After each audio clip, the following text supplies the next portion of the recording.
Ipinagkanalo ng asawa at kapatid na itinuring. Habang siya'y nilalamon ng dilim sa mansyon ng kanilang kasinungalingan, sila'y nagpapakasasa sa karangyaang mula sa kanyang dugo at pawis. Isa ka lang hagdanan. Bulong ng demonyong minsan niyang tinawag na pag-ibig. Ngunit isang bulag na mata ang nakakita sa lahat, at mula sa abo ng kataksilan, isang reyna ang muling isisilang. Paano niya babawiin ang lahat ng inagaw sa kanya? Huwag kang mag-alala, Tala. Konting tiis na lang. Malapit nang matapos ang pagpapanggap na ito.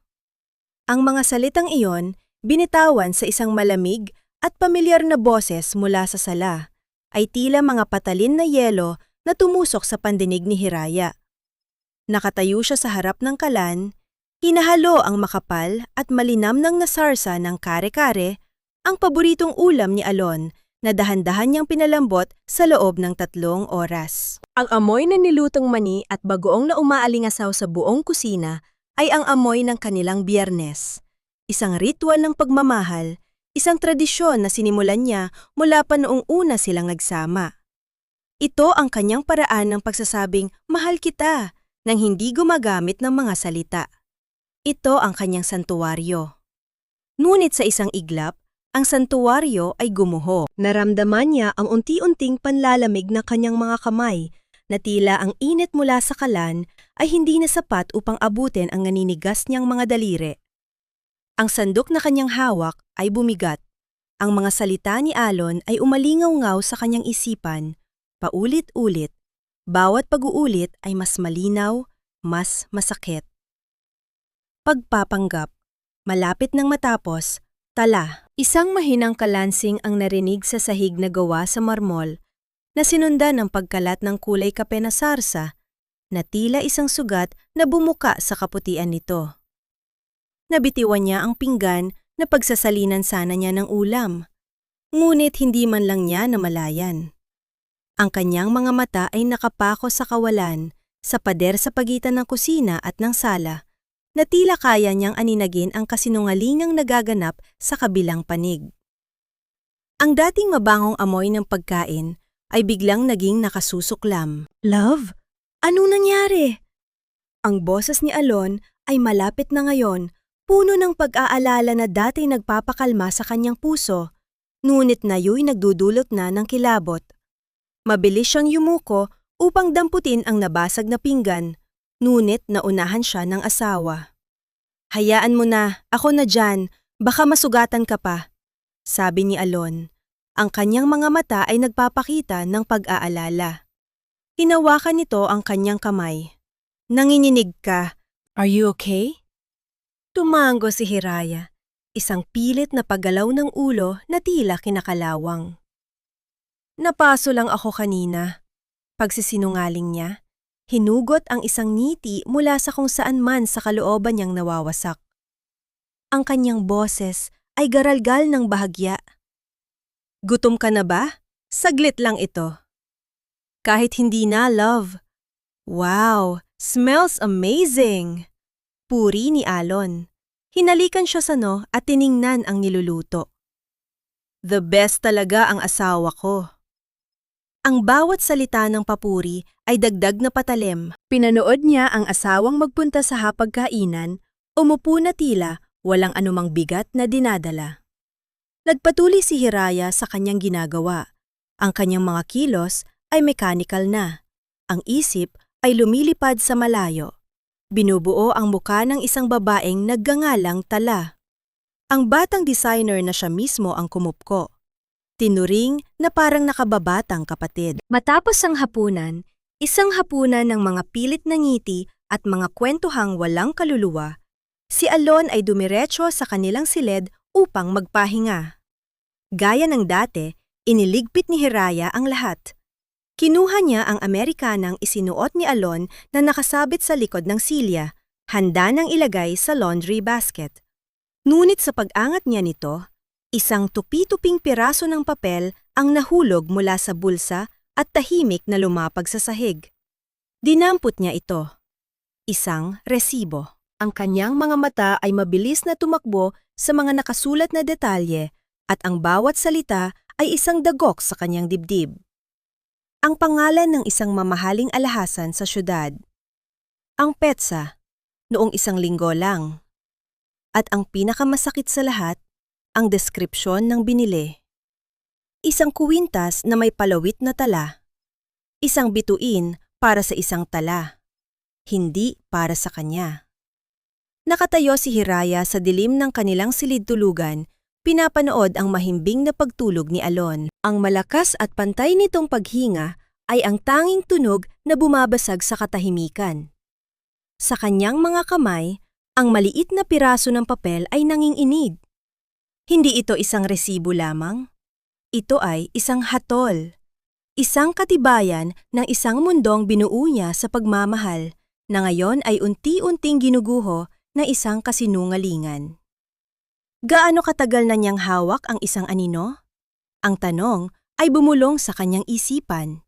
Isang malamig na hihit ng hangin sa gitna ng nagbabadyang unos. Kinabukasan, ang sinag ng araw na tumatagos sa mamahaling kortina na kanilang silid ay tila isang mapanuyang paalala ng kagandahang hindi na niya maramdaman. Maagang umalis si Alon para sa isang importanteng pulong at naiwan si Hiraya sa isang mansyon na biglang naging malawak at malamig. Ang bawat sulok ay tila nagtatago ng mga lihim. Dala ng isang desperadong pangangailangan na patunayan sa sarili na siya'y nagkakamali lamang. Sinimula niyang halungkatin ang mga gamit ng asawa. Ang kanyang mga kamay ay nangiinig habang binubuksan ang kabinet ni Alon. Ang pamilyar na amoy ng pabango nito na kumapit sa mga damit ay hindi na nadudulot ng kapanatagan kundi ng kirot. Sinuri niya ang bawat bulsa, ang bawat kahon, ang ilalim ng mga nakatuping damit. Ang malamig na bakal ng mga relos, ang makinis na katad ng mga sinturon, lahat ay mga testamento ng karangyaang ibinigay niya.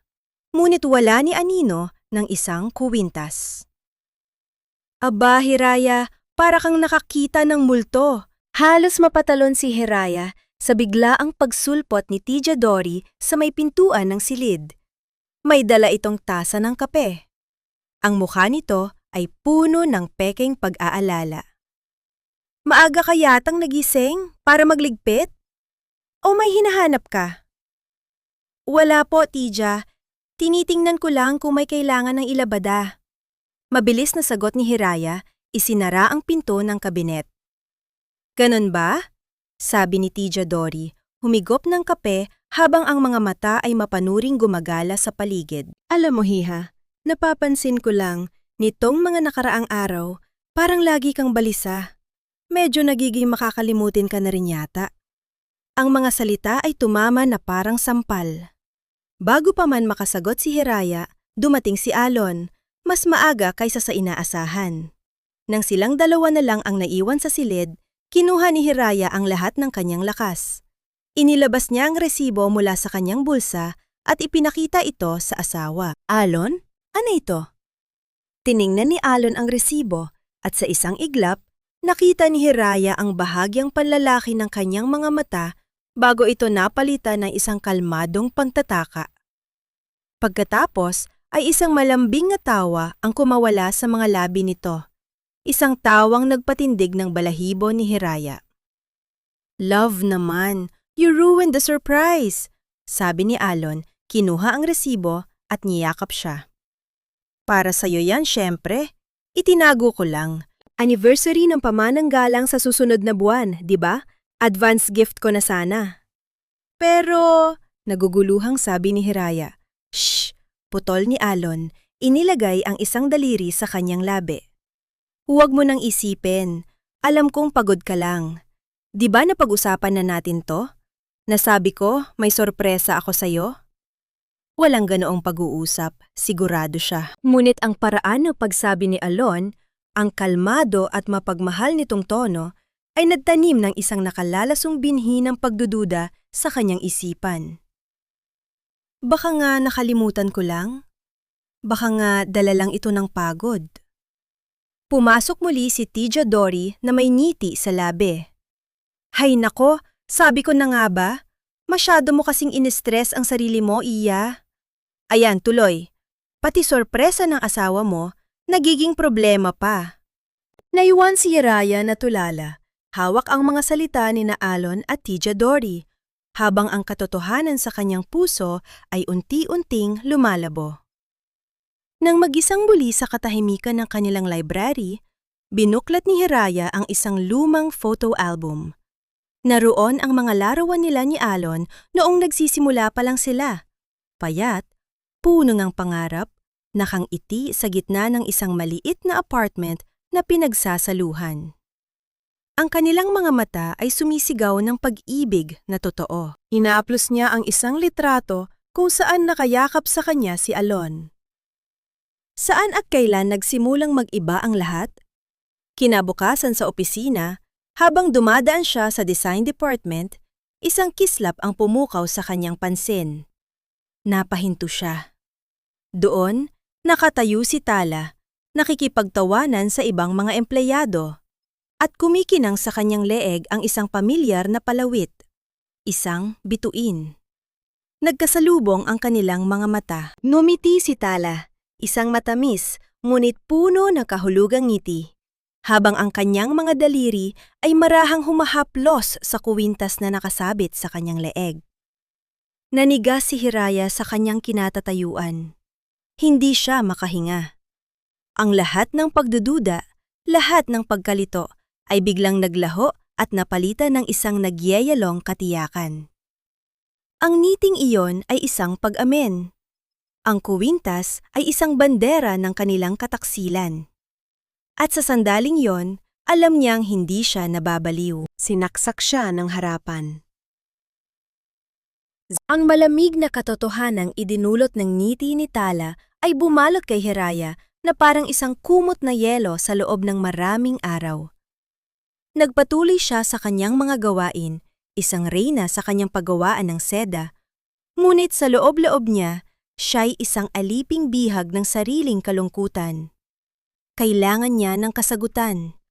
Kailangan niya ng isang taong makakaunawa, isang taong nakakita sa lahat mula sa simula.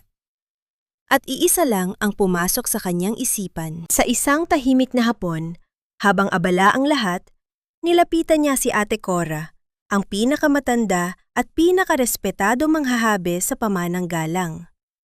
Nakaupo ito sa harap ng habihan.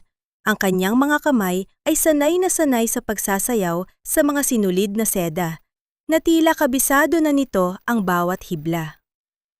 Ate Cora, mahinang tawag ni Hiraya. Tumingala ang matanda. Ang mga mata nito ay puno ng karunungan at ng isang lungkot na tila nakikita ang pasanin ni Hiraya. Senyorita Hiraya, sagot nito, gumamit ang tawag na para lamang sa pamilya. Maupo ka. Gusto ko lang sanang kumustahin si Tala. Simula ni Hiraya, pinipilit na maging kaswal ang boses. Naalala ko lang kung paano siya nagsimula dito. Bata pa, di ba? Tumango si Ate Cora. Itinigil ang paghahabi. Oo, Hiha. At ikaw ang nagbigay sa kanya ng pagkakataon. Nakita ko kung paano mo siya itinuring na parang tunay na kapatid. Ganoon kalaki ang puso mo. May diin sa huling mga salita, isang babala na hindi binitiwan. Pagkatapos ay ikinuwento ni Ate Cora ang nakaraan, at sa bawat salita, ang bigat sa dibdib ni Hiraya ay lalong sumisidhi. At sa kalagitnaan ng usapan, binuksan ni Ate Cora ang isang lihim na tanging silang dalawa at ang langit ang nakakaalam. Hindi ko makakalimutan ang kabutihan mo, hindi lang sa kanya, kundi sa pamilya ni Alon. Bulong ni Ate Cora na tila natatakot na baka may makarinig. Lalo na ang ginawa mo para kay Lola Liwayway. Ang alaala ay bumalik na parang isang malinaw na panaginip. 10 taon na ang nakalipas. Si Lola Liwayway ay nasa bingit ng kamatayan, kailangan ng isang mamahaling operasyon sa puso na hindi kayang bayaran ng halos walang-wala pang si Alon. Walang sinuman ang nakakaalam, ngunit kinabukasan, may perang lumitaw. Ang alam ng lahat, ito ay isang himala. Ngunit hindi iyon himala. Ito ay sakripisyo. Lihim na ipinagbili ni Hiraya ang kaisa-isang pamana ng kanyang yumaong ina. Isang antigong paineta na gawa sa ginto at perlas, isang bagay na isinumpa niyang hindi kailanman iwawala. Ibinigay niya ang pera kay Alon. Sinabing ito ay sobrang pondo mula sa paggawaan upang hindi masaktan ang amor propyo nito. Ang buhay ni Lola Liwayway ay kapalit ng huling piraso ng kanyang ina sa mundo. Habang ang matamis at mapait na alaalang yon ay muling nabubuhay sa isipan ni Hiraya sa mansyon, ibang-iba ang tagpo. Nakakasulasok ang amoy ng aceite de manzanilla na yan. Reklamo ni Tija Dory habang dumadaan sa tapat ng silid ni Lola Liwayway. At itong si Alon, gastos ng gastos sa mga gamot ng matandang yan. Kung ako sa kanya, dinala ko na yan sa isang home for the aged. Pabigat lang naman. Si Alon, na nagbabasa ng diaryo sa sala, ay hindi man lang tumingala. Hayaan mo na, tiya, para walang masabi ang iba. Ang kanyang boses ay walang bahid ng pagmamahal, tanging kalkulasyon. Kinagabihan, hindi mapakali si Hiraya. Pumasok siya sa silid ni Lola Liwayway. Naabutan niya itong mahimbing na natutulog. Sa tabi nito ay isang maliit na radyo na nagpapatugtog ng lumang kundiman. Umupo si Hiraya sa gilid ng kama at sa pagod ng katawan at isipan, hindi niya namalayang nakaidlip siya. Nagising lamang siya sa isang marahan at mainit na haplos sa kanyang no. Dahan-dahan niyang iminulat ang kanyang mga mata. Si Lola Liwayway, kahit bulag, ay tila nararamdaman ang kanyang pagod. Kinuha nito ang isang maliit na bimpo at marahang ipinahid sa kanyang noo. Pinupunasan ang pawis na hindi namalaya ni Hiraya. Isang kilos ng dalisay na pagmamahal. Isang utang na loob na hindi kailanman sinumbat. Ngunit ang saglit na kapayapaang yon ay biglang binasad ng isang malakas na sigaw mula sa labas ng pinto. "Oy, matanda! Nasaan na naman ang bastun mo? Itinago mo na naman ba para magpapansin, ha?" Sigaw ni Tia Dory. Pumasok ito sa silid, ang mukha ay kulubot sa galit. "Wala kang silbing, matanda ka. Pabigat ka lang dito." Napatayo si Hiraya. Ang dugo sa kanyang mga ugat ay biglang kumulo na parang apoy. Ang babaeng nasa harap niya, ang matandang inaalipusta ng mga taong pinagkatiwalaan niya, ay ang parehang babae na minsang naging dahilan kung bakit isinakripisyo niya ang pinakamahalagang bagay sa kanyang buhay. Ang galit ay umakyat sa kanyang lalamunan, mainit at mapait. Mabilis siyang humakbang papunta sa gitna ni Tia Dory at Lola Liwayway. Ang kanyang mga mata ay nag-aapoy. "Huwag na huwag ninyong sasaktan si Lola." Ang boses ni Hiraya ay hindi pasigaw, ngunit ito'y matatag at malamig na tila isang patalim na kayang humiwa sa tensyon sa loob ng silid. Ang kanyang mga mata, na dati laging puno ng lambing, ay ngayon nag-aapoy sa isang matinding galit na ngayon lang nakita ni Tia Dory. Napaatras ang matanda, hindi dahil sa takot, kundi sa pagkagulat. "Aba, sumasagot ka na ngayon?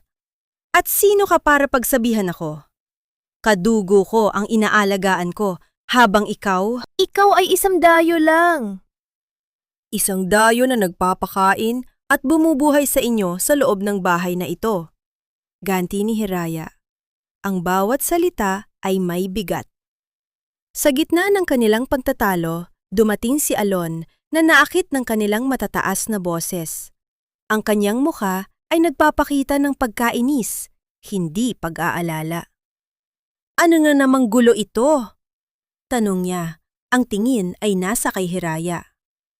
"Love, kumalma ka. Alam mo namang mainitin lang talaga ang ulo ni Tia. Bakit mo pa pinapatulan?" "Hindi ko siya pinapatulan, Alon. Ipinagtatanggol ko ang lola mo mula sa kanya." Diin ni Hiraya. "At anong ipagtatanggol mo?" Sabat ni Tia Dory. Nagiging biktima na ang tono. "Ako pa ang masama ngayon? Ako na nag-aalaga sa kanya buong araw?" Inila ni Alon si Hiraya palayo sa eksena. Tama na yan. You're overreacting. Halika na. Bulong nito, sinusubukang tapusin ang usapan. Ngunit hindi na natinag si Hiraya. Hinawakan niya ng mahigpit ang braso ni Lola Liwayway at marahang inalalayan ito pabalik sa kama. Ipinapadama na hindi ito nag-iisa. Nang gabing yon, matapos ang isang hapunan na puno ng nakabibinging katahimikan, pinuntahan muli ni Hiraya ang silid ni Lola. Tahimik na ito, ngunit ramdam ni Hiraya ang takot na bumabalot sa matanda. Mag-ingat ka sa kanila, apo. Bulong ni Lola Liwayway. Ang kanyang mga kamay na kulubot ay mahigpit na nakahawak sa kamay ni Hiraya. Ang mga taong sakim sa kapangyarihan ay kayang gawin ang lahat. Nang umalis si Hiraya, naiwan si Lola Liwayway sa dilim at katahimikan ng kanyang silid. Ang tanging naririnig niya ay ang tibok na sariling puso, isang ritmong puno ng pangamba. Sa kanyang pagkabulag, ang kanyang mundo ay binubuo ng mga tunog at damdamin. At ang nararamdaman niya ngayon ay isang papalapit na panganib. Ang kalungkutan ay tila isang malaking kumot na yumayakap sa kanya. Maingat niyang kinapa ang isang lumang kahon na yari sa nara sa ilalim ng kanyang kama. Binuksan niya ito. Sa loob, nakabalot sa isang malambot na tela, ay isang maliit na microcassette recorder, ang huling alaala ng kanyang yumaong asawa. Ito ang kanilang paraan ng pag-iiwan ng mensahe sa isa't isa noong nabubuhay pa ito. Hinaplos niya ang malamig na plastik ng aparato. Dinala niya ito sa kanyang dibdib. Ernesto, mahal, kung nandito ka lang sana. Bulong niya sa hangin. Ang kanyang boses ay basag. Natatakot ako. Natatakot ako para kay Hiraya. Si Alon, hindi ko na siya kilala. Ang apo natin ay naging isang halimaw. Sa isang kilos na dala ng pamumulila at pangangailangan ng isang mapagsasabihan, pinindot niya ang record button. Isang marahang tunog ang narinig mula sa aparato, sinundan ng halos hindi marinig na pag-ikot ng tape sa loob. Inilagay niya ito sa tabi ng kanyang unan at habang nakikinig sa mahinang ugong nito, dahan-dahan siyang dinalaw ng antok na tila may isang taong nakikinig sa kanyang mga hinaing. Hindi niya namalayan na nakatulugan niyang nakarecord pa rin ang aparato. Maya-maya pa, marahan na bumukas ang pinto ng kanyang silid. Pumasok sina Alon at Tita Dory. Iniisip na mahimbing na ang tulog ng matanda.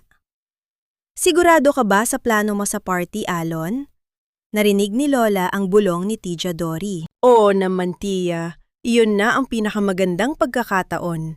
Sagot ni Alon, ang boses ay walang emosyon. Habang abala ang lahat, ipapapirma ko sa kanya ang mga dokumento. Sasabihin kong para sa isang business expansion plan lang. Hindi na niyo yun babasahin. Sa isang pirma niya lang, malilipat na sa akin ang kontrol ng lahat ng shares niya sa kumpanya.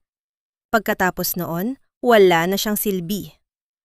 Nagising ang diwa ni Lola Liwayway, ngunit nanatili siyang hindi gumagalaw, pinipigilan maging ang sariling paghinga. Ang kanyang puso ay dumadagundong sa kanyang dibdib. Ang mga salitang iyon ay mas masakit pa sa sampal, mas malupit pa sa sigaw.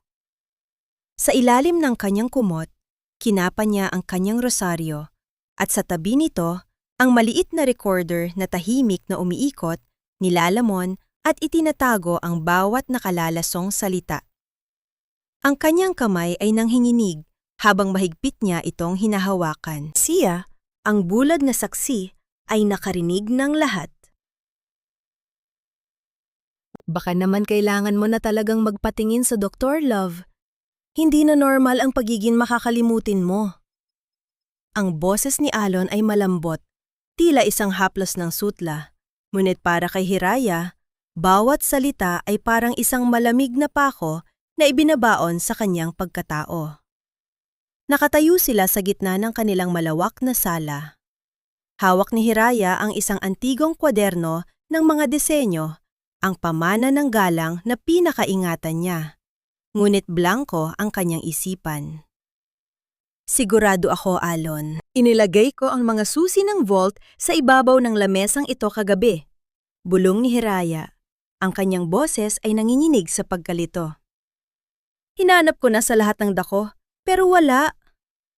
Iha, kanina mo pa kaya hinahanap yan sa loob ng bag mo? Sabat ni Tijo Dory mula sa kusina, dala ang isang baso ng gatas. Ilang beses ka na naming nakitang pabalik-balik. Sabi ko naman sa'yo, masyado kang napapagod sa paggawa ng mga tilang yan, kaya nagkakaganyan ka na. Tiningnan ni Hiraya ang kanyang bag. Doon, sa ilalim ng kanyang pitaka, ay ang mga susi. Nanigas siya.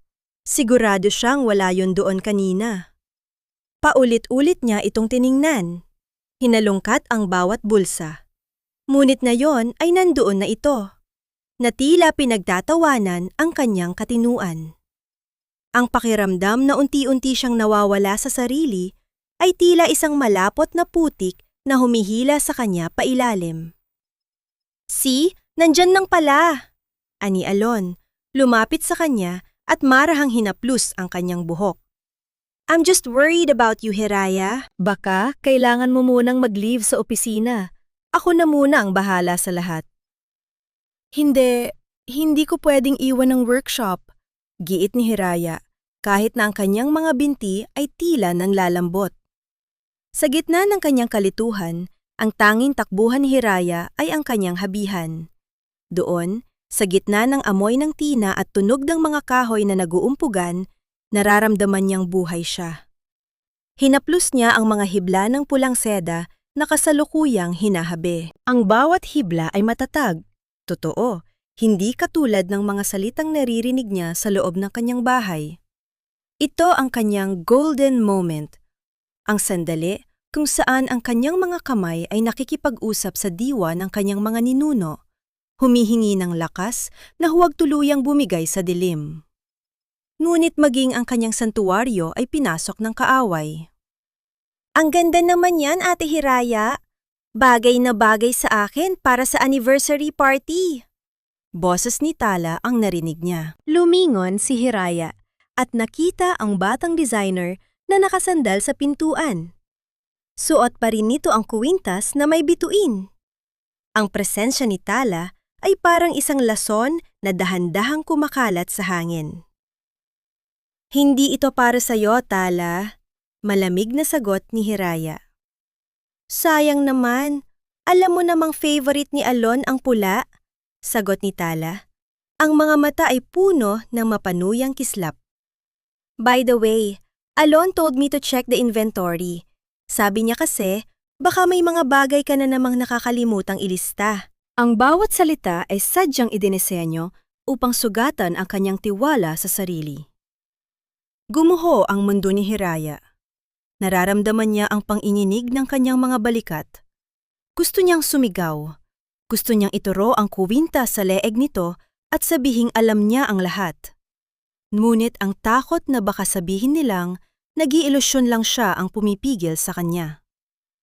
Pag-uwi sa mansyon, inabutan siya ni Alon ng isang baso ng tubig at isang maliit na puting tableta. "Para sa stress mo, love. Sabi ng doktor na kinausap ko, makakatulong daw ito para makatulog ka ng mahimbing at hindi na masyadong maging balisa," sabi ni Alon. Ang boses ay puno ng mapanlinlang na lambing.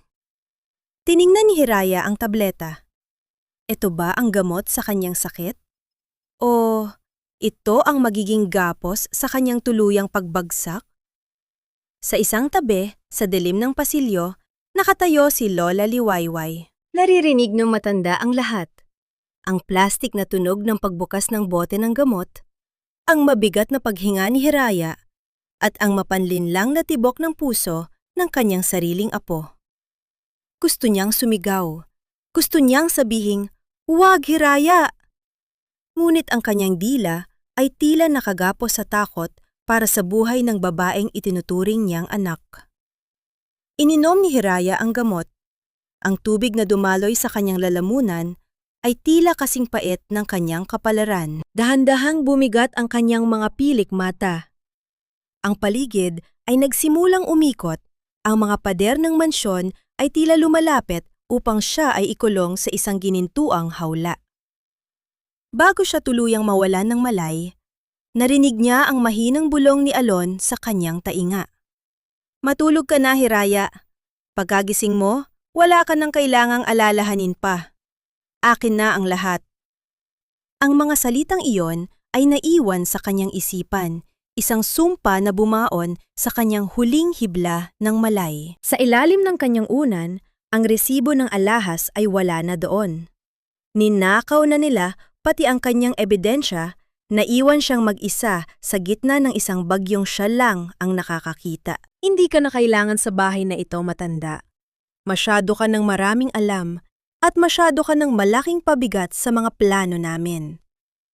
Ang boses ni Alon ay kasing lamig ng hanging umiihip mula sa labas ng mansyon. Nakatayo siya sa gitna ng sala, habang sa labas ay nagsisimula ng bumuhos ang malakas na ulan. Ang langit ay tila nakikiramay sa bigat ng atmosfera sa loob ng bahay ng mga galang. Ang bawat patak ng tubig na humahampas sa bubungan tisa ay lumilika ng isang nakababahalang ingay, isang babala ng nagbabadyang unos. Sa isang sulok, nakatayo si Hiraya. Ang kanyang mga mata ay nanlalabo. Ang kanyang diwa ay tila nakalutang sa gitna ng ulap dahil sa gamot na ipinainom sa kanya ni Alon. Naririnig niya ang mga salita, ngunit ang kanyang katawan ay tila tumatangging sumunod sa kanyang kagustuhan. Ang bawat hakbang niya ay parang paglakad sa ilalim ng malalim na katubigan. Mabigat, mabagal, at nakalulunod. "Alon, anong ginagawa mo?" Bulong ni Hiraya. Ang kanyang boses ay halos hindi marinig sa gitna ng dagundong ng kulog mula sa malayo. "Tumahimik ka na lang, Hiraya. Matulog ka na uli. Para sa ikabubuti mo ang lahat ng ito." Utos ni Alon nang hindi man lang siya tinitingnan. Hila-hila ni Tia Dory ang braso ni Lola Liwayway. Ang matanda ay nanginginig. Ang kanyang mga paang walang sapen ay halos hindi makahabol sa marahas na pagkaladkad sa kanya. Sa kabila ng kanyang pagkabulag, maigpit na nakayakap ang kanyang mga kamay sa kanyang dibdib, pinaprotektahan ang kanyang rosaryo, at ang munting lihim na itinatago nito. "Parang awa niya na, Alon. Apo ko!" Pagmamakaawa ni Lola Liwayway, ang kanyang boses ay basag at puno ng panginginig. "Huwag niyo akong itapon sa gitna ng ulan." "Apo, wala akong lola na hadlang sa tagumpay ko." Bulyaw ni Alon. Binuksan niya ang malaking pinto ng mansyon. Ang malamig na simoy ng hangin at ang wisik ng ulan ay agad na pumasok, binabasa ang mamahaling sahig na marmol. Sa isang marahas na tulak, itinulak ni Tia Dory ang matanda palabas. Bumagsak si Lola Liwayway sa basang semento ng driveway. Ang tunog ng kanyang pagbagsak, ang mahinang daing ng sakit, ay tila isang kuryenteng gumising sa natutulog na diwa ni Hiraya. Ang lason ng gamot sa kanyang dugo ay biglang nadaig ng isang mas matinding emosyon, ang matinding pag-ibig at ang nag-aapoy na galit. "Lola!" Isang sigaw ang kumawala sa lalamunan ni Hiraya. Sinubukan niyang sumugod, ngunit mabilis siyang hinarang ni Alon. Hinawakan nito ng mahigpit ang kanyang mga balikat, ang mga daliri nito ay bumaon sa kanyang balat na tila mga bakal na pako. "Hayaan mo siya, Hiraya. Diyan siya nararapat. Sa labas, kasama ng mga basura." Sigaw ni Alon sa kanyang muka. Tumingin si Hiraya sa mga mata ni Alon. Wala na doon ang lalaking minahal niya. Wala na doon ang taong ipinaglaban niya laban sa lahat. Ang nasa harap niya ay isang halimaw na nilamon na ng kasakiman. Ang sakit na naramdaman niya sa kanyang puso ay dahan-dahang nagbago, naging isang matalas at malamig na determinasyon. Isang malakas na paghampas ng kahoy ang tumapos sa eksena, nang isara ni Alon ang pinto ng buong lakas. Ang katahimikang sumunod ay mas nakatatakot kaysa sa ulan. Nakatayo si Hiraya sa gitna ng sala. Hinihingal habang ang epekto ng gamot ay unti-unti nang naglalaho dahil sa taas ng kanyang adrenaline. Tumiin siya kay Alon at kay Tia Dory na tila mga estranghero. Ang golden moment ng kabanatang ito ay ang sandali kung saan hindi umiyak si Hiraya. Sa halip, marahan niyang inayos ang kanyang buhok. Ang kanyang mga mata ay naging kasing talas ng isang manghahabi na nakakita ng isang buhol sa kanyang obra maestra. Sana ay hindi niyo pagsisihan ang gabing ito, Alon, mahinahong sabi ni Hiraya. Ngunit ang bawat salita ay may dalang bigat ng isang sumpa. Tinalikuran niya ang mga ito at naglakad paakyat sa hagdan. Sa bawat hakbang, ang bawat baitang ay tila isang pag-akyat mula sa hukay ng kanyang kawalang malay. Sa labas, sa dilim ng gabi at sa gitna ng walang tigil na pagbuhos ng ulan, ang anino ni Lola Liwayway ay nawala sa paningin. Ngunit ang kanyang mga alaala at ang kanyang sakripisyo ay nakaukit na sa puso ni Hiraya. Pumasok si Hiraya sa kanyang silid at isinara ang pinto. Hindi siya natulog. Naupo siya sa dilim, nakikinig sa bawat patak ng ulan na tila bumibilang sa nalalabing oras ng kaligayahan ng mga taong nagkanulo sa kanya. Ang kanyang puso ay hindi na nadudurog. Ito ay unti-unti nang nagiging bakal. Nasaan na si Lola? Sino ang tutulong sa kanya? Ang tanong na ito ay umuukit sa kanyang isipan, isang dangling mystery na nagbibigay sa kanya ng dahilan upang lumaban. Ang dilim sa loob ng silid ni Hiraya ay hindi na isang kaaway, kundi isang matapat na kakampi. Sa gitna ng katahimikan, narinig niya ang bawat tibok ng kanyang puso. Isang matatag at mabilis na ritmo na tila nagmamadaling bawiin ang bawat sandaling ninakaw sa kanya ng kasinungalingan. Wala na ang kalituhan. Wala na ang pagdududa. Ang tanging natira ay ang malamig na apoy ng determinasyon. Dahan-dahan niyang binuksan ang kanyang bintana. Ang amoy ng basang lupa at ang malamig na simoy ng hangin pagkatapos ng unos ay pumasok sa silid. Tila humahalik sa kanyang pisingi upang gisingin ang kanyang natutulog na lakas. Maingat siyang lumabas ng mansyon. Tinatahak ang mga lihim na daanan na siya lang ang nakakaalam. Umiiwas sa bawat anino na baka ay nagmamanman sa utos ni Alon. Ang kanyang destinasyon ay ang maliit na kubo sa dulo ng taniman ng mga tsaye, kung saan nakatira si Ate Cora. Sa bawat hakbang niya sa maputik na daan, nararamdaman niya ang bigat ng bawat hibla ng luha na kanyang hinabi sa buong buhay niya. Ang pamana ng galang ay hindi lamang tungkol sa negosyo.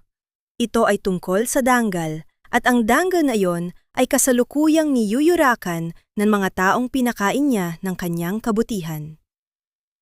Pagdating sa tapat ng pinto ni Ate Cora, isang marahang katok ang kanyang ginawa. Hindi nagtagal ay bumukas ang pinto at ang liwanag mula sa isang maliit na gasera ay tumambad sa mukha ng matandang manghahabi. Senyorita Hiraya? Diyos ko, basang-basa ka! Bulalas ni Ate Cora sa isang mahinang tinig. Mabilis siyang hinila pabalik sa loob at isinara ang pinto.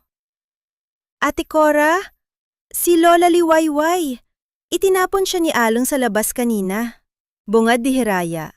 Ang kanyang boses ay nanginginig hindi dahil sa lamig, kundi dahil sa nag-uumapaw na emosyon. Isang matamis at malungkot na ngiti ang sumilay sa mga labi ni Ate Cora.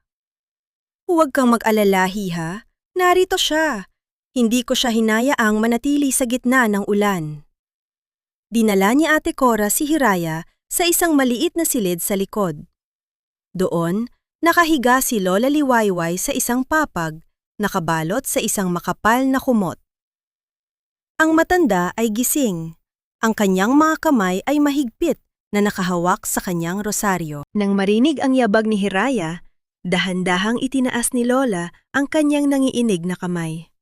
Hiraya, apo! Bulong ng matanda. Lumuhod si Hiraya sa tabi ng papag at kinuha ang kamay ni Lola. Idinampi ito sa kanyang no sa isang taimtim na pagmamano. Narito na po ako, Lola. Hindi ko na po kayo pababayaan. Dito naganap ang golden moment ng gabi. Kinuha ni Ate Cora ang isang tasa ng mainit na salabat at iniabot ito kay Hiraya. Ang init ng baso sa kanyang mga palad, ang amoy ng luya na humahalo sa amoy ng lumang seda sa loob ng kubo ay nagbigay kay Hiraya na isang uri ng kapayapaan na matagal na niyang hinahanap. Sa sandaling iyon, 3 babae mula sa magkakaibang henerasyon ang nagbuklod. Hindi sa pamamagitan ng dugo, kundi sa pamamagitan ng pag-ibig at ng parehong sakit na dulot ng kataksilan. Kailangan nating mag-ingat, Hiraya, wika ni Ate Cora. Ang kanyang boses ay puno ng karanasan. Maraming mata at tainga si Alon sa sungdit. Pero huwag kang mag-alala, ang mga manghahabi ay nasa panig mo. Alam nila kung sino ang tunay na nagmamahal sa lupang ito. Anong plano natin, Ate Cora? Tanong ni Hiraya. Ang kanyang mga mata ay nakatuon sa apoy ng gasera. Magpanggap ka, Hiha. Hayaan mong isipin ni Alon na kontrolado ka pa rin niya ng mga gamot na yon. Hayaan mong isipin niyang nananalo siya. Habang abala siya sa kanyang pagdiriwang, dahan-dahan nating kukunin ang mga ebidensyang kailangan natin upang mabawi ang lahat. Paliwanag ni Ate Cora. At meron akong isang bagay na maaaring makatulong, mahinang singit ni Lola Liwayway. Inabot niya ang kanyang rosaryo kay Hiraya. Sa loob ng lalagyan nito, may isang maliit na itim na aparato. Nandito ang lahat ng kanilang boses, Hiraya. Ang lahat ng kanilang lason ay nakatago dito. Tinitigan ni Hiraya ang maliit na recorder. Ito ang susi. Ito ang sandata na dudurog sa binuong kaharian ng kasinungalingan ni Alon at Tala. Ngunit bago niya ito makuha, isang malakas na katok sa pinto ni Ate Cora ang nagpatahimik sa kanilang lahat. Ang bawat tibok ng puso ni Hiraya ay tila naging isang malakas na tambol sa kanyang dibdib. Sino ang kakatok sa ganitong oras? Nakita ba siya ni Alon? Cora, alam kong gising ka pa. Nakita namin ang anino ng isang tao na pumasok dito. Isang pamilyar at matinis na boses ang sumigaw mula sa labas. Boses ni Tia Dory. Napatitig si Hiraya kay Ate Cora. Ang takot ay muling gumapang sa kanyang balat. Ngunit sa pagkakataong ito, hindi na siya magtatago ng walang laban. Ang bawat paghampas ng kamay ni Tia Dory sa pintuan ay tila isang dagok sa dibdib ni Hiraya. Ang tunog ng nayayanig na kahoy ay umalingaw-ngaw sa maliit na kubo, binabasag ang katahimikan ng gabi. Sa ilalim ng malamig na liwanag ng gasera, nagkatinginan sina Ate Cora at Hiraya. Ang takot ay mababakas sa kanilang mga mata, ngunit ang determinasyon ay mas nananaig. Ija, magtago ka sa ilalim ng habihan! Bilisan mo! Bulong ni Ate Cora. Ang bawat salita ay puno ng pagmamadali. Mabilis na gumapang si Hiraya sa ilalim ng malaking kagamitang gawa sa matigas na kahoy. Doon, sa gitna ng mga nakasabit na hibla ng hilaw na seda at amoy ng lumang kahoy, binalot niya ang kanyang sarili ng katahimikan. Pinigilan niya ang kanyang paghinga. Pilit na pinatatahimik ang malakas na kabog ng kanyang puso na tila gustong kumawala sa kanyang tadyang. Dahan-dahang binuksan ni Ate Cora ang pinto. Ang matinis na boses ni Tia Dory ay agad na pumasok kasing talas ng isang patalim. Aba, Cora! Bakit ang tagal mo magbukas? May itinatago ka ba rito? Nakita ng mga tauhan ni Alon na may pumasok ditong babae na basang-basa ng ulan. Asik ni Tia Dory, pilit na sumisilip sa loob ng kubo. Ang kanyang mga mata ay gala, tila isang buitreng lagahanap ng biktima. Anong itinatago, Dory? Kita mo namang nag-aalaga ako ng may sakep.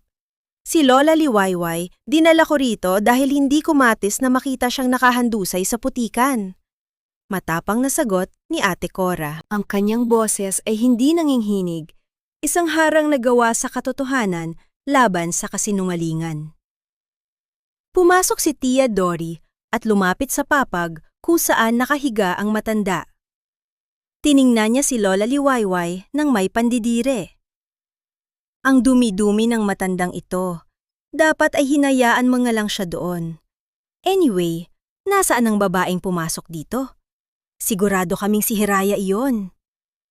Wala rito si Senyorita Hiraya. Baka ang nakita nyo ay ang aninulang ng mga puno sa labas dahil sa lakas ng ulan. Depensa ni Ate Cora. Muntik nang mapasinghap si Hiraya nang lumakad si Tia Dory papalapit sa habihan. Ang dulo ng tsinelas ng matanda ay ilang pulgada na lamang ang layo mula sa kanyang mga kamay. Nakita ni Hiraya ang bawat dumi sa sahig, naramdaman ang bawat panghinginig ng kanyang balat, habang ang anino ni Tia Dory ay tumatakip sa kanyang pinagtataguan. Ngunit sa isang himala, tumigil ang matanda. Siguraduhin mo lang, Cora. Dahil kapag nalaman ni Alon na kinukupko mo ang baliw na babaeng yon, pare-pareho kayong itatapon sa kalsada.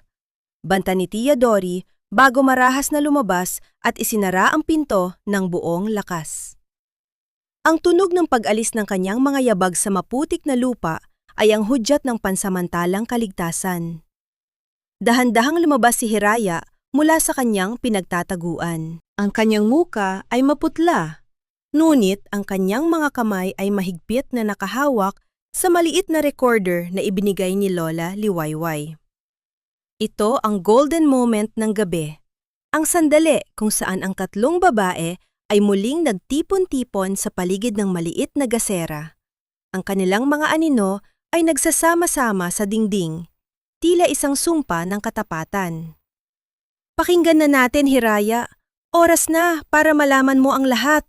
Bulong ni Lola Liwayway. Pinindot ni Hiraya ang maliit na button. Ang mahinang ugong ng umiikot na tape ay narinig, sinundan ng isang boses na nagpatindig ng kanyang balahibo. Boses ni Alon. Hindi lang shares ang kukunin ko sa kanya, Tala. Kapag nakuha ko na ang pirma niya sa anniversary party, ibebenta natin ang sikreto ng pamana ng galang sa mga banyaga. Ang teknolohiya ng pagtitina na tanging ang mga galang lang ang nakakaalam, milyon-milyon ang halaga niyan sa black market.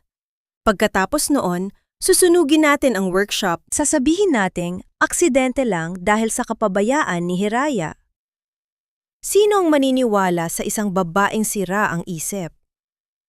Ang bawat salita ni Alon ay tila isang lason na dumadaloy sa pandinig ni Hiraya. Ang sakit ng kataksilan sa pag-ibig ay napalitan ng isang mas matinding hapdi. Ang kataksilan sa kanyang lahi, sa kanyang mga ninuno, at sa bawat manghahabi na nagbuhos ng pawis at dugo para sa sining na iyon. Ang planong pagsunog sa workshop ay ang planong pagsunog sa kaluluwa ng kanilang bayan. Hayop ka, Alon! Bulong ni Hiraya, ang kanyang mga luha ay dahan-dahang pumatak sa basang sahig, ngunit ang kanyang mga mata ay nananatiling matalim. Ang bawat patak ng luha ay hindi na tanda ng kahinaan, kundi mga patak ng langis na magpapaningas sa apoy ng kanyang paghihiganti. Narinig mo ba yan, Hiha? Hindi lang ikaw ang biktima rito. Ang buong komunidad natin ang balak niyang wasakin. Wika ni Ate Cora, ang kanyang muka ay puno ng pait. Nakatitig si Hiraya sa recorder. Ang dangling mystery sa kanyang isipan ay kung paano niya mapipigilan ang pirmahan sa harap ng napakaraming tao nang hindi siya nagmumulang baliw sa paningin ng lahat. At ang pinakamahalaga, paano niya maililigtas ang workshop bago ito maging abo? Mayroon tayong 3 araw bago ang party, sabi ni Hiraya. Ang kanyang boses ay matatag na ngayon. Inayos niya ang kanyang sarili at tumingin kay Lola Liwayway at Ate Cora. Hahayaan ko silang isipin na nananalo sila. Hahayaan ko silang dalhin ako sa entablado na tila isang tupa na ihahain sa altar. Ngunit sa gabing yon, hindi ako ang mawawasak. Sila ang lalamunin ng sarili nilang apoy. Lumabas si Hiraya ng kubo, bumalik sa mansyon sa gitna ng tumitilaok na ulan. Ang bawat hakbang niya ay hindi na pagtakas, kundi isang martsa patungo sa isang digmaang siya mismo ang tatapos. Sa kanyang bulsa, ang recorder ay tila isang buhay na bagay na tumitibok. isang saksing hindi kailanman mabubulag. Uminom ka na ng gamot mo, Hiraya, para hindi ka na masyadong mag-isip ng kung ano-ano. Ang boses ni Alon ay malambot, tila isang mapanlinlang na awit ng sirena na naglalayong ilubog siya sa kailaliman ng kawalan. Nakaupo si Hiraya sa gilid ng kanilang kama. Ang kanyang mga balikat ay nakabagsak at ang kanyang mga mata ay nakatitig sa kawalan. Tila isang manikang wala ng buhay. Ito ang papel na kailangan niyang gampanan, ang papel ng isang babaeng ngawasak na ang katinuan ang tekeng reyna sa loob ng sarili niyang palasyo. Dahan-dahan niyang kinuha ang baso ng tubig mula sa kamay ni Alon. Nararamdaman niya ang init ng balat nito na dumidikit sa kanya. Isang haplos na dati yung nagbibigay ng sigla, ngunit nayo'y nagdudulot ng matinding pagkasuklam. Inilagay niya ang puting tableta sa kanyang dila, uminom ng tubig at gumawa ng isang marahang tunog ng paglunok. Ngunit sa ilalim ng kanyang dila, maingat niyang itinago ang gamot. "Danyang nga, love. Good girl," sabi ni Alon habang hinahaplos ang kanyang pisngi. "Malapit na ang anniversary party. Gusto ko, maganda ka sa gabing iyon. Kahit na, alam mo na, hindi ka na masyadong makakausap ng mga bisita.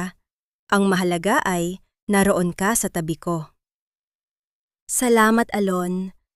Hindi ko alam kung anong gagawin ko kung wala ka," bulong ni Hiraya.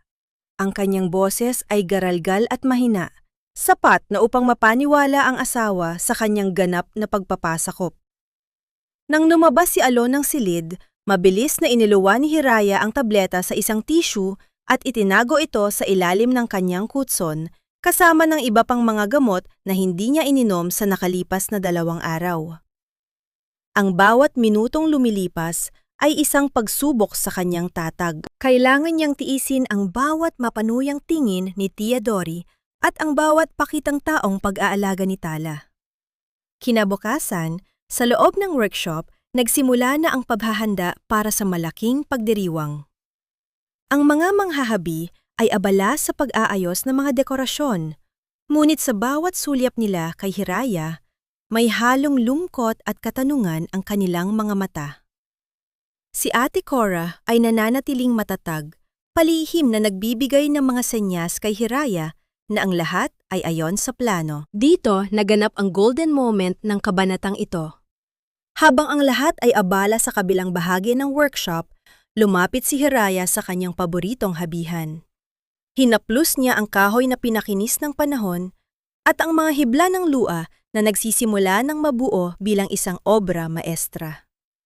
Ipinikit niya ang kanyang mga mata at dinama ang kaluluwa ng Seungdet. Naririnig niya ang mga bulong ng kanyang mga ninuno sa bawat paggalaw ng mga sinulid. Hindi niya hahayaang maging abo ang lahat ng ito. Ang kanyang mga daliri ay marahang sumasayaw sa mga hibla, isang tahimik na pangako ng proteksyon sa sining na bumuo sa kanyang pagkatao. "Ang ganda ng hawak mo, Ate Hiraya. Sayang nga lang at baka huling beses mo na itong mahahawakan." Boses ni Tala ang bumasag sa kanyang katahimikan. Lumingon si Hiraya, pinanatili ang kanyang lutang na ekspresyon. "Tala, ang ganda ng kuwintas mo. Parang nakita ko na yan dati." Bahagyang natigilan si Tala, hinawakan ang palawit na bituin sa kanyang leeg. "Ah, ito ba? Regalo ito sa akin ng isang taong espesyal." Sabi niya, ako raw ang liwanag niya sa dilim. Ngumiti si Hiraya, isang ngiting, tila walang malay, ngunit may dalang talas na hindi napansin ni Tala. "Ganun ba? Masaya ako para sa iyo." Nang hapon ding yon, pumasok si Alon sa opisina ni Hiraya, may dalang isang makapal na folder. "Love, kailangan ko lang ang pirma mo rito. Para ito sa insurance ng workshop at sa expansion plan na sinasabi ko sa iyo. Alam mo naman, kailangan nating protektahan ang kinabukasan natin." Tiningnan ni Hiraya ang mga dokumento. Sa ilalim ng mga terminong pangnegosyo, nakatago ang kasunduan ng paglilipat ng lahat ng kanyang karapatan at ang pahintulot na ibenta ang mga sikretong teknolohiya ng pagtitina sa mga dayuhan. Ang kanyang kamay ay nanginginig habang hawak ang panulat. Ngayon na ba, Alon? Parang nahihilo ako. Arte ni Hiraya, dahan-dahang hinihimas ang kanyang sentido. Ngayon na, love. Para hindi na natin ito isipin sa gabi ng party. Sige na, isang pirma lang dito. Pangungulit ni Alon. Ang kanyang mga mata ay nanunuri, naghahanap ng anumang senyales ng paglaban. Dahan-dahang inilapit ni Hiraya ang panulat sa papel. Ang bawat segundo ng pag-aalinlangan ay tila isang kawad na unti-unting napuputol. Mararamdaman niya ang titig ni Alon na nakabaon sa kanya. Ang hininga nito na malapit sa kanyang tainga, tila isang ahas na naghihintay ng tamang pagkakataon upang tumuklaw. Pirma na, Hiraya. Gawin mo na ito para sa atin. Bulong ni Alon. Ang kanyang kamay ay marahang pumatong sa likod ng kamay ni Hiraya.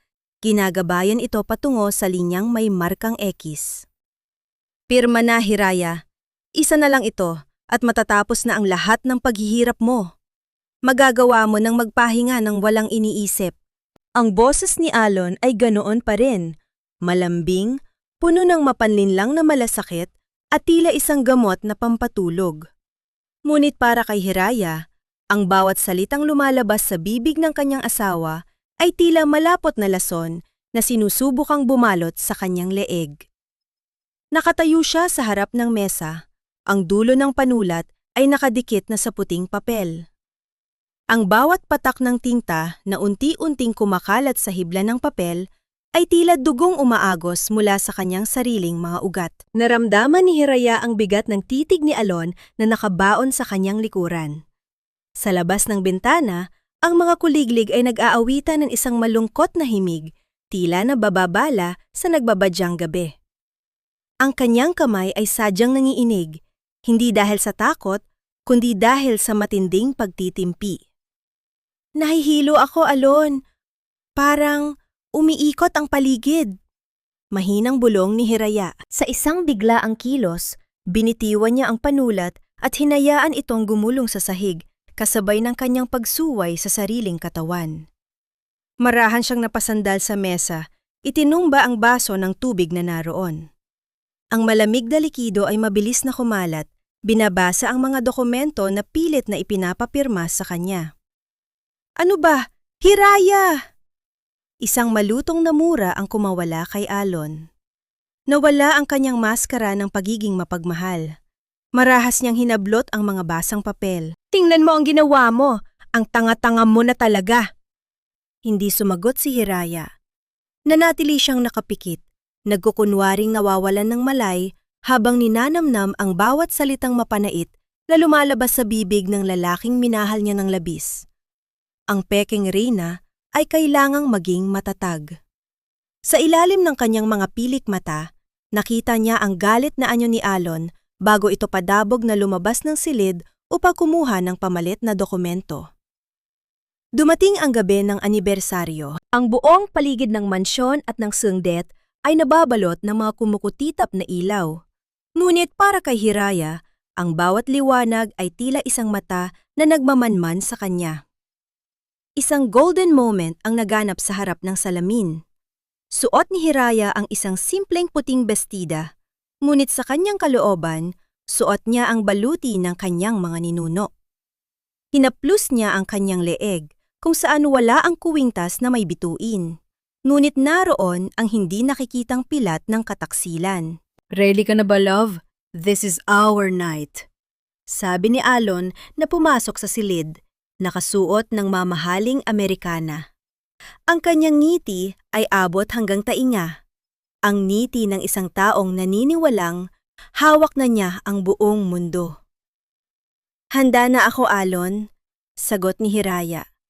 Ang kanyang boses ay malamig at patag. Pagdating sa malawak na bulwagan, sinalubong sila ng palakpakan at mga pilit na ngiti ng mga bisita. Sa gitna ng karamihan, nakita ni Hiraya si Tala. Ang batang babae ay tila isang naglalakad na insulto, suot ang pulang lua na Hiraya mismo ang nagdisenyo, at ang kuwintas na bituin ay kislap ng kislap sa ilalim ng mga spotlight. Ang bawat sulyap ni Tala ay tila nagsasabing, "Tapos ka na, Hiraya, ako na ang bagong reyna rito." Umakyat si Alon sa entablado. Ang bawat hakbang niya ay puno ng kayabangan. Kinuha niya ang mikropono at tumingin sa lahat ng mga negosyante at maimpluwensyang tao sa reyon. Ang katahimikan ay lumaganap sa buong bulwagan. Tila ang hangin mismo ay huminto sa pag-ihip upang pakinggan ang kanyang sasabihin. "Magandang gabi sa inyong lahat," simula ni Alon. Ang kanyang boses ay puno ng pekeng lungkot. Ngayong gabi ay hindi lamang isang pagdiriwang ng 10 taon ng tagumpay. Ito rin ay isang gabi ng katotohanan. Masakit man sabihin, ngunit ang aking mahal na asawa, si Hiraya, ay dumaranas ng isang malubang kondisyon na nagpapahina sa kanyang isipan at kakayahang magdesisyon. Narinig ni Hiraya ang bulong-bulungan ng mga tao. Ang bawat titig na puno ng awa at pangungutya ay tumama sa kanya. Nakatayo siya sa dilim sa gilid ng entablado. Ang kanyang mga kamay ay nakakuyom sa loob ng bulsa ng kanyang bestida. Mahigpit na hawak ang recorder ni Lola Liwayway. Dahil dito, pagpapatuloy ni Alon, ang kanyang mga mata ay kislap sa ganid. "Napagpasyahan naming pamilya na ilipat ang lahat ng responsibilidad at pagmamay-ari ng pamanang galang sa aking pangalan upang masiguro ang kinabukasan ng ating komunidad. Hiraya, halika rito, mahal ko. Pirmahan na natin ang mga dokumentong ito sa harap ng ating mga kaibigan." Inilahad ni Alon ang kanyang kamay, tila isang tagapagligtas na nag-aanyaya sa isang nalulunod. Ang spotlight ay tumutok kay Hiraya. Binubulag siya ng liwanag. Ang bawat yabag niya patungo sa entablado ay tila isang martsa patungo sa kanyang sariling bitayan. Huminto si Hiraya sa harap ng mesa na may mga dokumento. Tumingin siya kay Alon at sa unang pagkakataon, sa loob ng maraming linggo, nakita ni Alon ang isang bagay sa mga mata ni Hiraya na nagpatigil sa tibok ng kanyang puso. Isang matalas at nakapapasong talino na wala sa isang taong nawawala sa sarili. "Tapos ka na ba, Alon?" Mahinang tanong ni Hiraya, sapat lamang upang marinig ng lalaki. "Anong sinasabi mo? Pirma na." Bulong ni Alon. Ang kanyang ngiti ay nagsimulang manginig. Hindi kinuha ni Hiraya ang panulat. Sa halip, kinuha niya ang recorder mula sa kanyang bulsa at inilapit ito sa mikropono. Ang bawat tao sa bulwagan ay napahinto. Ang huling hiss ng ahas ay hindi nanggaling kay Alon, kundi sa katotohanang handa ng kumawala mula sa dilim. Gaano kaya kalakas ang tunog ng isang gumuho na pangarap? Ang bawat hininga sa loob ng bulwagan ay tila huminto nang itapat ni Hiraya ang maliit na recorder sa mikropono. Isang marahang tunog ng umiikot na tape ang narinig na sinundan ng isang boses na kasing linaw ng kristal. Ito ang boses na nagmula sa kailaliman ng kataksilan. "Ibebenta natin ang sikreto ng pamana ng galang sa mga banyaga. Milyon-milyon ang halaga niyan. Pagkatapos noon, susunugin natin ang workshop. Sasabihin nating aksidente lang dahil sa kapabayaan ni Hiraya." Sino ang maniniwala sa isang babaeng sira ang isip? Ang bawat salita ni Alon ay umalingaw-ngaw sa bawat sulok ng silid, tila mga kulog na yumanig sa pundasyon ng mansyon. Ang mga bisita na kanina lang ay puno ng awa para kay Hiraya ay ngayon ay napalitan ng matinding pagkagimbal at galit. Ang mga negosyante at mga lolo't lola ng komunidad ay napatayo. Ang kanilang mga mukha ay namumula sa pagkagagla. Ang pagbebenta ng sikreto ng kanilang lahi ay isang kasalanang hindi mapapatawad, isang pag-atake sa kaluluwa ng buong bayan. Napakagatlabi si Alon. Ang kanyang mukha na kanina lang ay puno ng tagumpay, ay ngayon ay kasing puti ng papel. "Hindi totoo yan! Isang paninira yan! Manipulado ang recording na yan!" Sigaw niya. Ang kanyang boses ay nanginginig sa desperasyon. Sinubukan niyang hablutin ang recorder mula sa kamay ni Hiraya. Ngunit sa isang mabilis na pagkilos, humakbang pasulong si Ate Cora kasama ang mga matatandang manghahabi. Hindi yan kasinungalingan, Alon. Naroon ako nang itapon niyo si Lola Liwayway sa gitna ng ulan. Sigaw ni Ate Cora. Ang kanyang boses ay puno ng otoridad. Narinig namin ang lahat. Dito naganap ang pinakamakapigil hiningang golden moment. Marahang hinubad ni Hiraya ang kanyang puting balabal at tumambad sa paningin ng lahat ang kanyang suot na bestida. Isang pulang lua na kasing kulay ng nagbabagang apoy. Ito ang pulang pagtutuos. Ang kanyang tindig ay hindi na sa isang biktima. Siya ay muling naging reyna ng mga galang. Ang bawat hibla ng kanyang suot ay tila sumisigaw ng kanyang muling pagkabuhay. Hindi ako ang baliw, Alon. Simula ni Hiraya, ang boses niya ay matatag at puno ng dignidad na nagpatahimik sa buong paligid. Ikaw ang nabulag ng sarili mong kasakiman. Akala mo ba ay madudurog mo ako sa pamamagitan ng mga gamot na yon? Akala mo ba ay mawawala ang aking alaala? Ang bawat lason na ibinigay mo ay naging lakas ko upang makita ang tunay mong muka. Tumingin si Hiraya kay Tala na ngayon ay nanghinginig sa takot sa tabi ng entablado. At ikaw, Tala, binigyan kita ng tahanan, binigyan kita ng kinabukasan. Pero pinili mong maging anino ng isang lason. Ang kuwintas na suot mo ay hindi simbolo ng pag-ibig, kundi simbolo na iyong sariling bilangguan. Biglang bumukas ang malaking pinto ng bulwagan. Pumasok ang mga otoridad sa pangunguna ng isang opisyal na matagal ng kaibigan ng pamilya Galang. Hawak nila ang mga dokumentong nagpapatunay sa ilegal na pakikipag-ugnayan ni Alon sa mga dayuhang kumpanya. Mga ebidensyang lihim na kinalap ni Ate Cora at ng mga manghahabi sa nakalipas na 3 araw. Alon Galang, Tija Dory, kasama na rin si Tala, sumama kayo sa amin para sa imbestigasyon na economic sabotage at attempted fraud, wika ng opisyal. Sa gitna ng kaguluhan, isang matinis na sigaw ang narinig mula kay Tija Dory habang pilit itong nagpupumiglas sa mga pulis. Ngunit si Alon ay nanatiling tulala, nakatingin kay Hiraya na tila ngayon lang niya nakilala ang babaeng kanyang pinakasalan. Ang kanyang binuong kaharian ng mga kasinungalingan ay naglaho na parang usok sa gitna ng ulan. Nang ilabas sila sa bulwagan, ang mga tao ay nagbigay daan. Ang bawat mata ay puno ng pagkamuhi at hiya para sa kanila.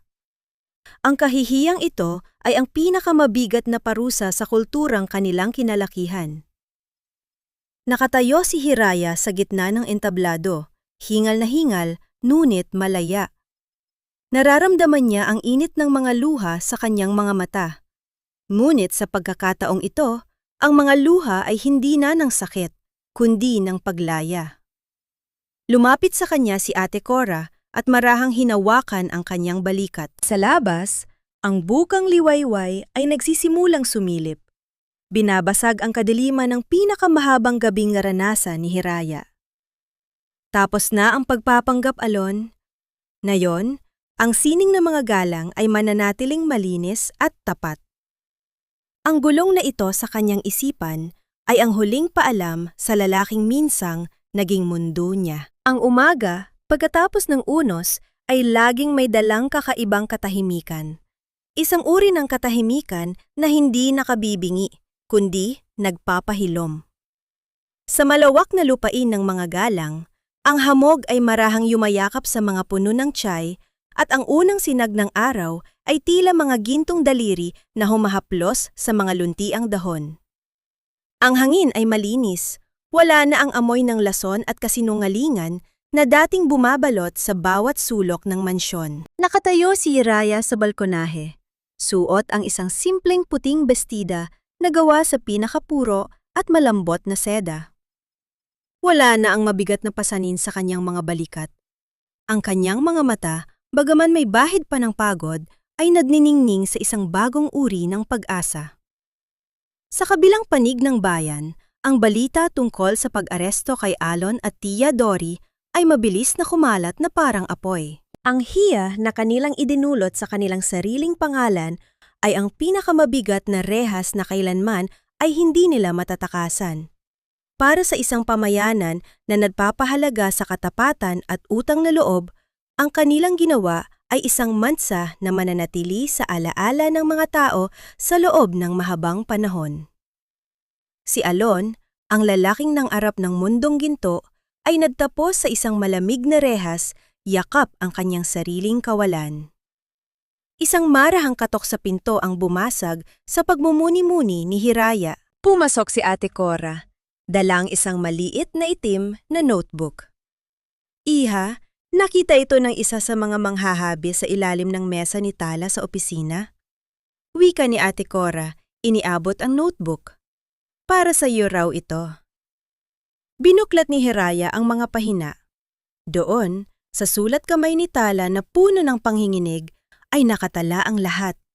Ang bawat ilegal na transaksyon ni Alon, ang bawat bank account na lihim na binuksan nito, at ang mga detalye ng planong pagsira sa workshop. Sa huling pahina, may isang maikling mensahe. Patawad, Ate Hiraya.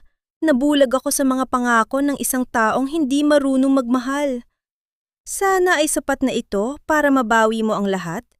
Hindi na ako magpapakita pa. Isang malalim na buntong hininga ang kumawala kay Hiraya. Hindi niya alam kung saan nagpunta si Tala at hindi na niya kailangang malaman. Ang notebook na iyon ay hindi lamang ebidensya. Ito ay ang huling hibla ng koneksyon na pinutol na ng katotohanan. Dito naganap ang golden moment ng huling kabanata. Naglakad si Hiraya patungo sa maliit na kubo ni Ate Cora. Doon, sa ilalim ng malaking puno ng nara, nakaupo si Lola Liwayway sa isang tumba-tumba, dinadama ang init ng araw sa kanyang pisingi. Lumapit si Hiraya at marahang lumuhod sa tabi ng matanda.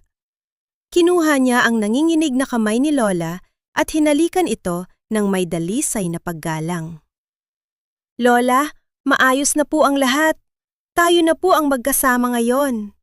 Bulong ni Hiraya. Alam ko, Apo. Nararamdaman ko ang gaan ng iyong puso. Sagot ng matanda, isang matamis na ngiti ang sumilay sa kanyang mga labi.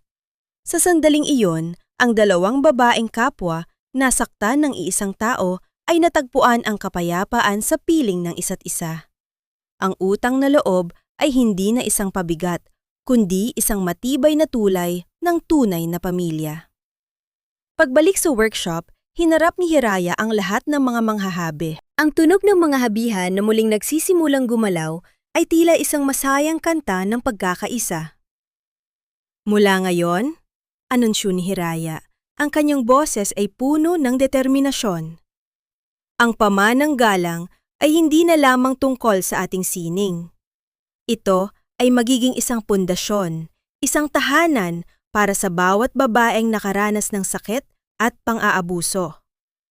Dito, tuturuan natin silang humabi ng sarili nilang kinabukasan, gaya ng paghabi natin sa pinakamagandang seda. Isang masigabong palakpakan ang sumunod, hindi dahil sa utos, kundi dahil sa paghanga. Ang bawat manghahabi ay nakakita ng isang tunay na pinuno sa katahuhan ni Hiraya. Nang sumapit ang hapon, nagpunta si Hiraya sa likod ng workshop kung saan may isang maliit na hukay ng apoy. Inilabas niya ang kanyang lumang larawan ng kasal, ang larawang nagpapakita ng dalawang taong nakangiti sa gitna ng mga kasinungalingan. Tinitigan niya ito sa huling pagkakataon. Walang galit, wala nang pait, tanging pagtanggap. Dahan-dahan niyang binitiwan ang larawan sa gitna ng apoy. Ang tunog ng pagkain ng apoy sa papel, ang pag-akyat ng itim na usok patungo sa asul na langit ay ang huling yugto ng kanyang paglaya. Ang abon ng kanyang nakaraan ay magiging pataba para sa kanyang hinaharap. Nakatayo si Hiraya habang pinapanood ang paglubog ng araw. Ang langit ay nababalot ng kulay kahel at lila. Tila isang napakalawak na telang seda na sadyang hinabi para sa gabing ito. Ang kanyang kwento ay hindi nagtatapos sa paghihigante, kundi sa isang dakilang pagbabago. Mula sa isang babaeng nabulag ng pag-ibig, siya ay naging isang babaeng nagbibigay ng liwanag sa iba.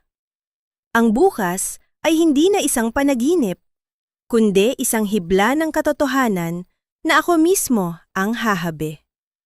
Ang huling bulong na ito sa kanyang puso ay ang hudyat ng simula ng kanyang tunay na buhay. At sa bawat paglubog ng araw, ang bawat hibla ng buhay ni Hiraya ay magsisilbing paalala na ang pag-ibig sa sarili at ang paninindigan sa katotohanan ang pinakamagandang pamanang maiiwan natin sa mundong ito.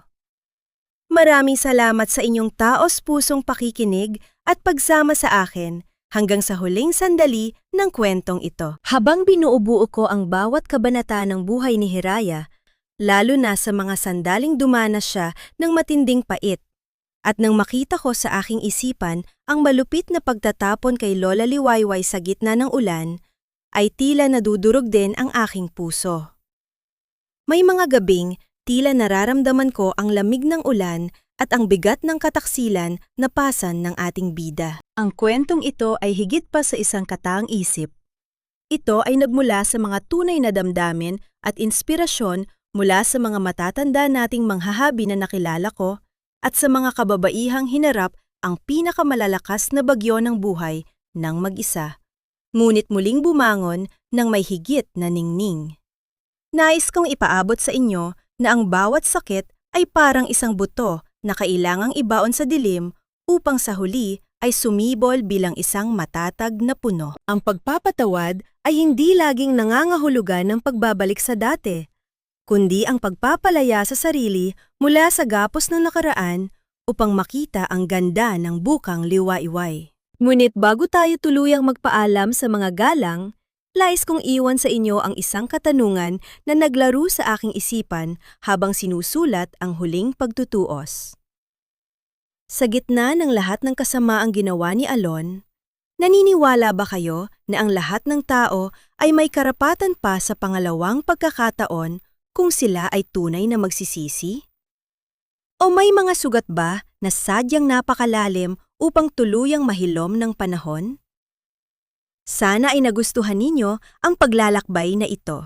Kung ang kwento ni Hiraya ay nakapagbigay sa inyo ng kahit kaunting lakas o init sa inyong puso habang kayo ay abala sa inyong mga gawain, naway iwan ninyo ang inyong mga saloobin sa ating comment section.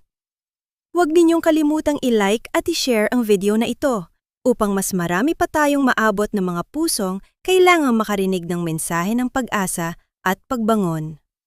Hanggang sa muli nating pagkikita sa susunod na kabanata ng buhay at pag-ibig. Maraming salamat at pagpalain kayong lahat.